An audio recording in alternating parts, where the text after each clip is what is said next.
My name is Madeline Harlow, though everyone calls me Maddie, and I'm 62 years old. Today should have been one of the happiest days of my life. My daughter Emily's wedding, but even as I straightened the collar of my modest blouse, a flutter of nerves made my stomach twist. I stood in front of the bedroom mirror of my small Portland apartment, taking in the lines etched from decades of worry and work, and tried to focus on the envelope in my hands.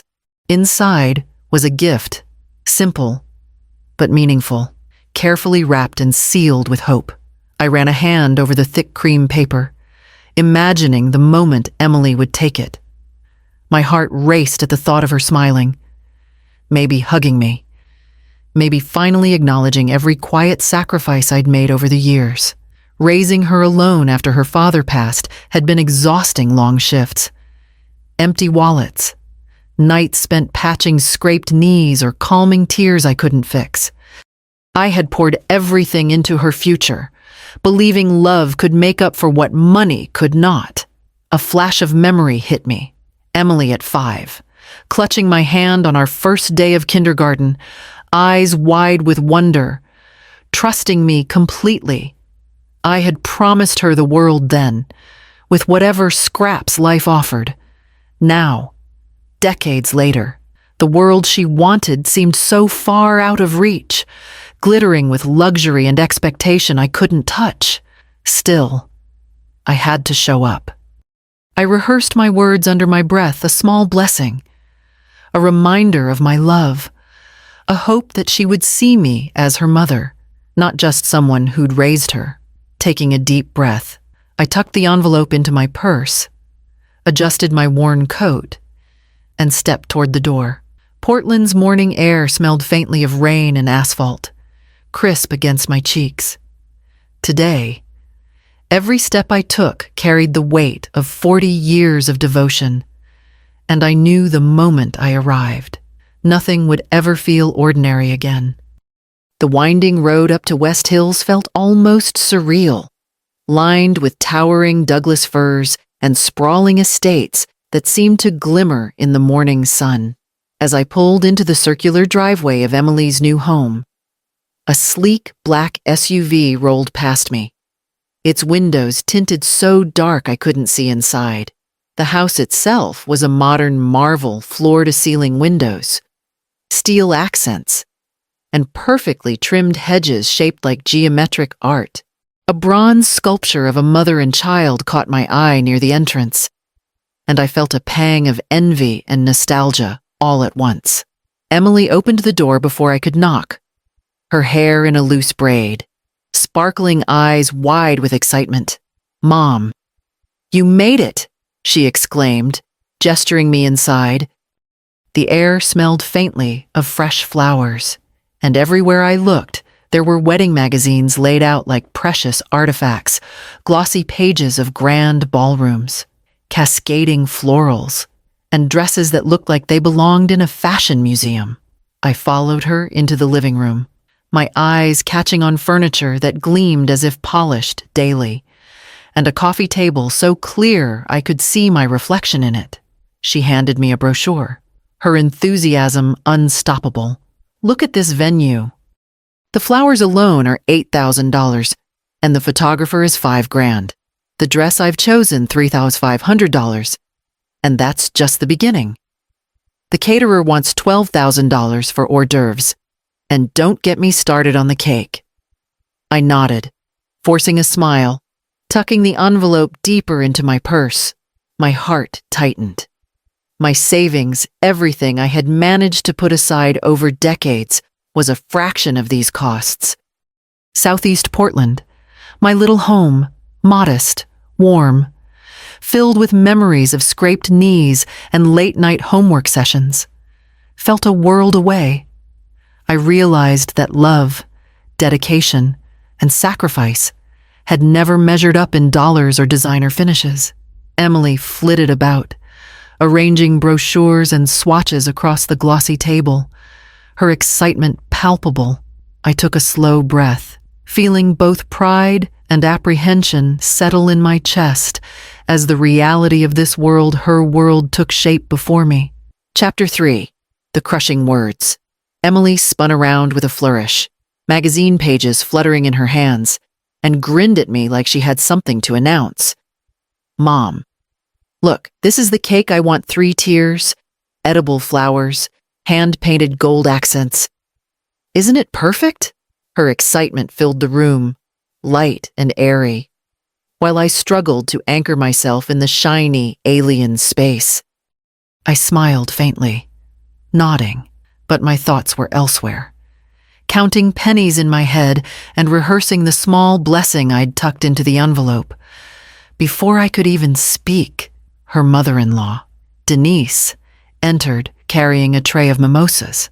She handed one to Emily with a practiced grace and patted her shoulder lightly. Emily's eyes sparkled as she turned toward me, her voice shifting with the weight of what she was about to say. "I've always dreamed of having a different mother," Emily declared, her tone bright, almost triumphant. "And now that dream has come true." Time stopped. The words struck like ice in my chest. My hands, still clutching my purse, tightened around the strap. I couldn't breathe. My vision blurred not from tears, though they threatened, but from the impossibility of processing the betrayal. She stepped forward and hugged Denise, laughing lightly. A sound meant to include me in the moment, yet explicitly excluding me. I stood frozen, heart hammering, mind spinning through decades of sacrifice, late nights, scraped knees, college tuition, and birthday celebrations. Every instance I'd been present for her, every quiet act of love that had gone unnoticed or unacknowledged. I saw Denise's smile, calm and self-satisfied, the kind of approval Emily seemed to crave more than mine. The room felt unbearably bright, each reflective surface exaggerating the gulf between us. I turned on my heel, my legs carrying me without thought, my chest tight with a mixture of grief, disbelief, and humiliation. The sound of my coat brushing against the polished floor echoed faintly, swallowed almost immediately by the laughter and chatter behind me. I didn't look back. I had no words, no defense, no argument that could undo what had just been spoken in that pristine living room. Outside, the air was sharp and cool, the Portland morning indifferent to the storm raging inside me. My steps carried me down the driveway, away from Emily's world of gloss and expectation, toward my own modest reality waiting on the other side of the city. Each footfall felt heavier than the last, weighted by love unrecognized, a lifetime of devotion dismissed in a single sentence. I sank into the worn armchair in my living room, letting the chill of the Portland morning seep through the window panes. My mind drifted back to Emily as a small child, her tiny fingers wrapped around mine on the first day of kindergarten, her wide eyes filled with trust and wonder. Those early years had been a blur of exhaustion and devotion. Long shifts at the diner, evenings spent checking homework under the dim kitchen light, weekends filled with soccer practices and school projects. Every coin I earned was carefully stretched to cover her needs, from new shoes to birthday gifts, from school supplies to quiet treats. She never knew I skipped myself. I remembered the nights I held her while she cried over scraped knees or broken friendships, whispering that everything would be all right, even when my own heart ached with worry. I remembered missing weddings, holidays, and outings with friends because work demanded my time, and she needed stability more than anything else. College applications, scholarship forms, late-night study sessions, I had guided her through it all, silently cheering each milestone, proud beyond words, yet always fearing it would never be enough. Emily had grown into a confident, capable young woman, her first job in marketing, her college graduation, the apartment she furnished herself, all small victories I had helped make possible. And yet, As I thought of her words this morning, I wondered if I had failed somehow. Had love alone been enough? Had I given her a childhood rich in affection, but poor in worldly elegance, leaving her yearning for the glamour I could never provide? The weight of decades pressed down on me, and I questioned myself with a gnawing ache. Have I failed her by not giving wealth, luxury, perfection? I held that thought as I sat in silence, staring at the faded walls around me, the walls that had witnessed every scraped knee, every tear, every small triumph. Even after all I had sacrificed, I feared it might never be seen as enough. Back in my apartment, the city hum of Portland filtering through the half-open window, I took the envelope from the drawer where I had hidden it days ago. Its cream surface felt smooth and unassuming, but inside, it held the truths Emily had never been told: adoption papers, the names of her birth parents, details of the accident that had orphaned her, and the sacrifices I had made to raise her as my own. My fingers lingered over the seal, tracing the outline as though I could absorb the courage it would take to let her read it on her own terms. I set the envelope on the kitchen table, alongside a blank notepad. I wrote slowly, carefully, choosing each word so that the impact would be clear, but not cruel. Emily, there are things you must know before you begin your new life. Things about who you really are, and about the life that I have given you. I paused, thinking about the perfect timing, the moment she would finally understand the depth of what she had been blind to. The moral weight pressed down on me. I knew she would not appreciate this now. She might even be angry, but this wasn't about instant gratitude. This was about justice in its quietest, most patient form. 40 years of devotion, of sleepless nights, of skipped vacations and second jobs, had gone unacknowledged today. Emily needed to realize that love, time, and sacrifice cannot be replaced by wealth or convenience. I rehearsed the scenario in my mind, the reception buzzing with laughter, Emily surrounded by friends and family, oblivious to the envelope tucked safely into her gift pile. I would not interfere, not yet. The revelation had to come when she opened it herself, when she could no longer ignore the consequences of her entitlement. Every detail mattered: the positioning, the timing, the subtle way it would land in her hands, unnoticed until she was ready to confront it. Sitting back in my chair, I let my mind wander through decades of memories.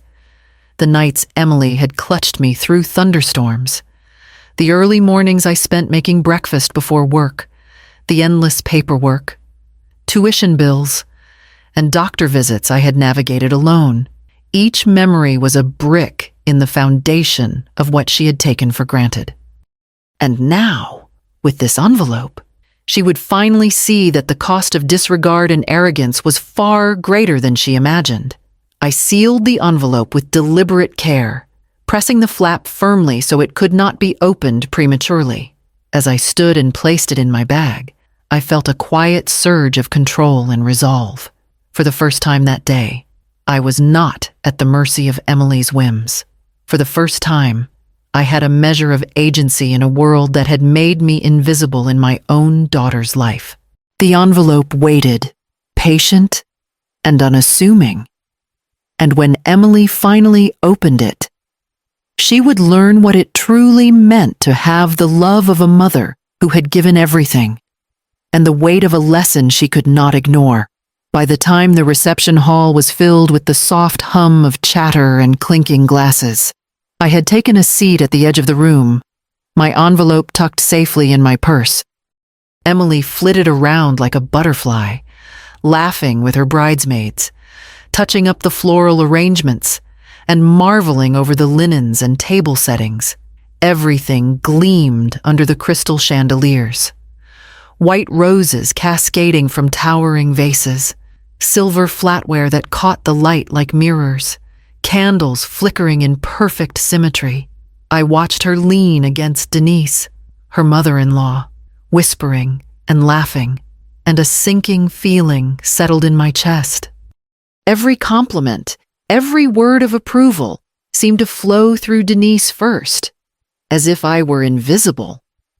Earlier, I had offered to cover a portion of the catering or flowers, small contributions from my modest savings, but Emily had waved me off with a quick smile and a dismissive, "That's fine. Mom, Dennis has it all under control." Her words stung sharper than any criticism I could imagine. The luxury around me only magnified the contrast with my own life. I thought of the thousands I had worked and saved over decades, pouring every extra dollar into Emily's education, into doctor visits, into tuition and books, never once asking for recognition. I remembered nights of sewing costumes for school plays, waking early to make lunches, skipping dinners with friends to cover a school trip. Every sacrifice had been invisible in the glare of what Emily now considered her world. I took a slow breath, gripping my purse tighter, feeling both anger and heartbreak. She had not seen the hours I had spent ensuring her future, the countless small acts of love that had carried her to this moment. Instead, she focused on appearances, on the grandeur her mother-in-law could provide. I realized I had been reduced to an observer, present in body, but excluded from the very life I had built for her. As I sat quietly, watching her glide from group to group, my mind wrestled with the unfairness, with the dismissal of everything I had done, yet I reminded myself why I was here and what I had hidden in my bag. The envelope of truth waited patiently, a quiet promise that the cost of entitlement was about to become unmistakably clear. Chapter 7. Quiet Justice. I settled into a quiet corner of the reception hall, far enough from the bridal party to remain unnoticed, yet close enough to observe Emily in her element. The room shimmered with crystal chandeliers, golden light reflecting off polished silver trays and towering floral arrangements. Guests laughed and clinked glasses, all unaware of the storm of emotions swirling inside me. The envelope in my purse felt heavier than ever, its secrets waiting for the precise moment of revelation. Emily moved through the crowd with effortless grace, smiling at friends, laughing with cousins, and accepting compliments with a practiced charm. She paused to shake hands with distant relatives, each gesture meticulous, each smile perfectly timed. My chest tightened as I realized how much of this attention she had mistaken for genuine affection, how easily she had replaced the mother who had raised her with appearances and wealth. I allowed myself a slow exhale, recalling decades of parenting, late nights, comforting scraped knees, early mornings preparing breakfasts before long shifts, evenings spent poring over homework. Every act of love, every sacrifice I had made, could never be purchased or imitated. That truth, silent yet indelible, lay tucked in the envelope beside me, waiting for the right moment. A waiter passed with a tray of hors d'oeuvres, and I watched Emily reach for a canapé with a laugh, unaware of the quiet reckoning shadowing her celebration. I reflected on the moral endurance that had carried me through years of being undervalued, unacknowledged, and dismissed. The patience I had cultivated now felt like a weapon of justice, subtle, deliberate, and inescapable. I adjusted my coat and shifted the envelope so it would remain safely in my possession until she was ready to confront the truths it contained. I didn't need to intervene. She would discover them on her own. And when she did, the full weight of her choices and misjudgments would be unavoidable. I sipped my water slowly, eyes following Emily as she basked in misdirected gratitude. Oblivious to the cost of her entitlement, my heart steadied. and a quiet resolve settled in its place. For the first time in hours, I felt the calm authority of someone who had loved without compromise and was now prepared to let the truth speak louder than any words I could utter. The last of the guests had trickled out, laughter and conversation fading into the polished silence of the reception hall. I had lingered near the edges, letting Emily enjoy the praise and attention she so effortlessly drew. Now, in the quiet aftermath, she reached for the envelope I had tucked among her gifts, her fingers brushing the cream paper without a thought of its weight. She tore it open and unfolded the contents. The adoption papers fell into view, first official, immovable proof of her origins, the accident that had orphaned her at 3, and the strangers who had chosen to love her as their own. Beneath them, my carefully written letter outlined every sacrifice I had made for her, the sleepless nights, the long shifts, the money scrimped and saved, the countless times I had set aside my own desires to give her opportunities I never had. Emily's laughter faltered. Her eyes widened, scanning the documents, her hands trembling slightly as the realization sank in. She had assumed wealth, luxury, and convenience could replace the devotion she had been given, and now she understood the depth of what she had dismissed. Every decision she had made that morning, every careless word, every choice to rely on her mother-in-law over me, collided with the truth laid bare in my handwriting and the stark clarity of the adoption papers. I rose from my corner, purse in hand, and stepped quietly toward the exit. I did not look back. Pride and self-possession filled me as I walked through the hall, past tables now littered with ribbon and empty champagne glasses. Decades of love, unnoticed and unappreciated until this moment, had finally spoken for themselves. My presence was no longer required to assert the value of my sacrifices. The truth had done that on its own. Emily sat frozen, still clutching the papers, the color draining from her cheeks. She had inherited the shock, the regret, and the introspection that came with realizing how far she had misjudged the woman who had raised her. I felt neither bitterness nor anger as I crossed the threshold into the cool Portland evening. I had done what I came to do, ensured that love and devotion were acknowledged, in their own way, before stepping into the quiet freedom of my own life. The drive back to my small Portland apartment felt lighter than I expected. The evening air crisp against my cheeks, the city lights reflected off puddles left by a morning drizzle, and for the first time in years, I felt like I could breathe without the weight of expectation pressing on my chest. My purse rested on the passenger seat, still carrying the envelope whose contents had finally spoken the truths I had held close for decades.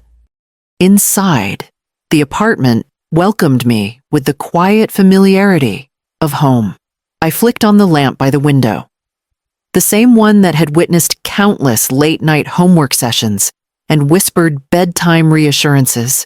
I began to organize, straightening the books on the shelf, stacking photographs of Emily's milestones, and tucking away the mementos of a life I had devoted to someone who had not always recognized its value. Each object I touched felt like reclaiming a piece of myself, a subtle declaration that my life, too, mattered. I brewed a cup of chamomile tea, inhaling the warmth and the faint scent of lavender that always calmed me. For the first time in years, I allowed myself to think about what I wanted: small projects I had shelved, hobbies I had neglected, walks through the Pearl District that had become a distant memory. I made a list on a scrap of paper, simple plans to rebuild my routine, to nurture the parts of myself that had existed before motherhood and sacrifice had defined me entirely. Sitting by the window, I let the cityscape stretch out before me, alive and expansive. I felt the quiet joy of autonomy, a sense that I could structure my days for myself, answer only to my own heart and curiosity. The lessons of the past, the hardships and misjudgments, remained etched in memory, but they no longer dictated my choices. I leaned back, sipping my tea, and for the first time in decades, I felt a pulse of excitement for the future, small, deliberate, wholly mine.